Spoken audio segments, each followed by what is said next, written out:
আল্লাহ তাআলা চাইলে ওই ঝুলন্ত অবস্থায় 3 মাসের মাধ্যমে 2 মাসের মাধ্যমে আল্লাহ তাআলা চাইলে আমাকে সিলিপ করে ওখান থেকে শেষ করে দিতে পারতো। বলুন পারতো কিনা? হ্যাঁ, কথা বলেন পারতো কিনা? কোনদিন দরখাস্ত করি নাই, কোনো অ্যাপ্লিকেশন করি নাই। দরুদের আল্লাহ তাআলা বলেন, রে বান্দা শোনো শোনো শোনো, ওই প্যাকেটের ভিতরে আমি আল্লাহ তাআলা কেমন করে তোমাকে রাখলাম 40 দিন পর্যন্ত।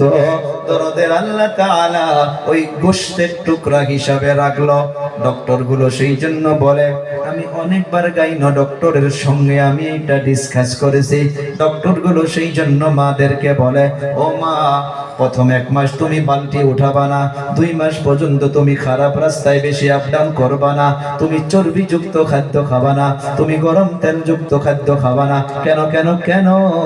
ওই প্যাকেটের কথা যে বলা হলো, ওই প্যাকেটের একটা সাইটের মাধ্যমে এই যে গোশতের টুকরাটা একটা ঝুলন্ত অবস্থায় এরকম করে থাকে, হইতে পারে এখান থেকে স্লিপ হইয়া গেলে বাচ্চাটা নষ্ট হইয়া যায়।